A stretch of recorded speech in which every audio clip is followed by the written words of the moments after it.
Et c'est par un récit que nous continuons à évoquer Berlin, le récit de Bernard Thomasson, notre invité. Merci beaucoup d'être avec nous. Bonjour, à la veille de ce 30e anniversaire de la chute du mur, qui fut l'un des événements majeurs, bien sûr, du XXe siècle.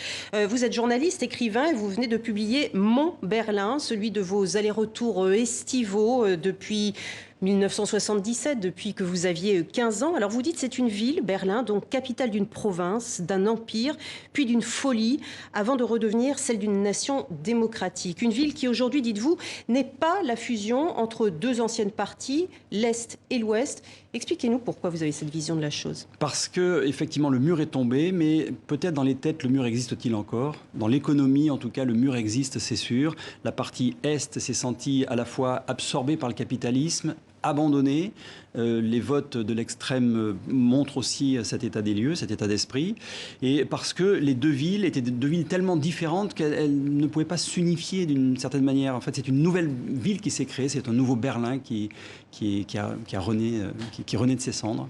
Alors vous, vos premiers pas à Berlin remontent à 1977, en pleine guerre froide, donc 16 ans déjà qu'avait été posée la première pierre du mur de la honte, tel que les appelaient les Allemands de l'Ouest, le mur de protection antifasciste, tel que disait le gouvernement est-allemand. Un tel contexte ne vous a pas empêché de tomber immédiatement amoureux de cette ville? Comment vous l'expliquez? Alors ça, je ne l'explique pas, mais ce que je peux m'expliquer, c'est que ça a été un choc pour moi. Quand vous arrivez dans cette ville à 15 ans, qui est pour moitié enfermée dans un mur, pour moitié enfermé dans une idéologie, que vous débarquez de votre province française n'ayant jamais voyagé, c'est un véritable choc et je suis tombé en amour à la fois de la ville, des gens qui m'ont accueilli. Je voyais les images là, du mur et de la Bernauer Straße. Klaus, mon ami qui m'a accueilli, était postier. Le jour où le mur a été érigé, on a vu ces barricades qui se montaient en août 61. Lui, il était postier. Ses collègues ont mis des barbelés sur son bureau et lui ont dit maintenant, tu dégages parce qu'il était communiste. Les communistes qui ont monté le mur, tous les communistes de Berlin-Ouest ont été virés de leurs entreprises. Lui n'a pas voulu partir en Allemagne de l'Est, il est resté sur place. Et donc, je me suis retrouvé là, vivre avec ces gens qui m'ont appris l'ouverture à l'autre, qui m'ont appris la culture, la tolérance. Et je me suis construit à partir de ça. Et vous pouviez passer à l'époque? Eux aussi, parce que dans les années 70... Vous travailliez pour la RDA. Voilà, il travaillait pour la RDA. Lui, il est redevenu après capitaine de bateau. Les voies navigables étaient gérées par la RDA. Mais eux avaient, depuis les années 70, des facilités de passage, les Allemands, les Berlinois de l'Ouest. Et donc, moi, je suis passé avec eux plusieurs fois de l'autre côté, en effet. Et la première fois... alors, j'étais obligé de passer tout seul, moi, à Checkpoint Charlie. C'était le seul passage pour les étrangers.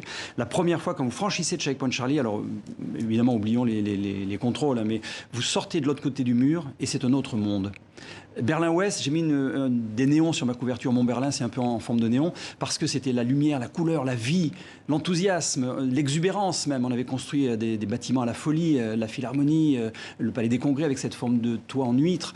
Et puis quand on débarque à Berlin-Est, c'était l'inverse, le silence, le froid presque. Mais justement, moi je me suis gris, posé la question en lisant votre ouvrage.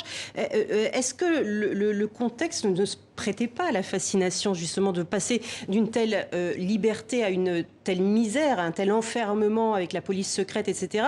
Est-ce que c'est votre regard de jeune homme qui vous permettait cette fascination? C'était une fascination liée aussi à mon éducation. Mes parents étaient communistes et donc pour moi la RDA n'était pas ce vampire, ce monstre qu'on montrait. C'est-à-dire que dans mes jeunes années, on m'avait dit c'est un autre modèle qu'on essaye, le socialisme démocratique. Alors donc, et même pour les Allemands de l'Est, qui vivaient dans un esprit de solidarité. Alors c'est vrai qu'il y avait la Stasi, c'est vrai qu'il y avait l'interdiction de voyager, de lire la presse, etc. Mais en même temps, les gens se sentaient très solidaires. Il y avait de l'emploi pour tout le monde, il y avait des crèches, les loyers étaient faibles. Et donc, il y avait une espèce de rêve comme ça qui évidemment, était tombé en ruine en 89. Et après 89, ces gens-là se sont sentis trahis une deuxième fois. Alors justement, c'est ce que vous dites. Le grand absent de la chute du mur, c'est l'empathie. Vous avez vu de l'arrogance du côté des Allemands de l'Ouest face à ce peuple de l'Est qui découvrait tant de choses.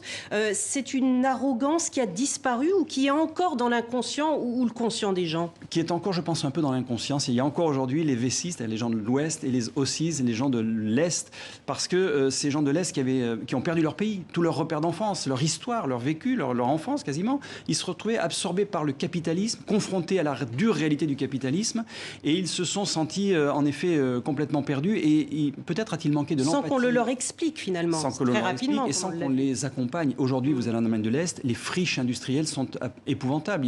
Ça a été quasiment à l'abandon pendant 20 ou 30 ans. Alors on essaie de reconstruire, mais on a beaucoup donné d'importance à l'ouest et moins à l'est, je trouve.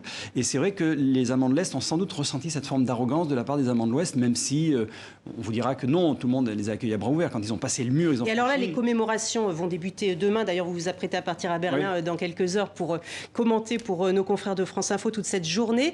Est-ce que c'est vécu de la même façon du côté Est, si on peut encore appeler ça comme ça, et Ouest? Oui, là, il y a une communion. Il y a une communion. Je pense que oui, parce que ça a été dit dans le reportage.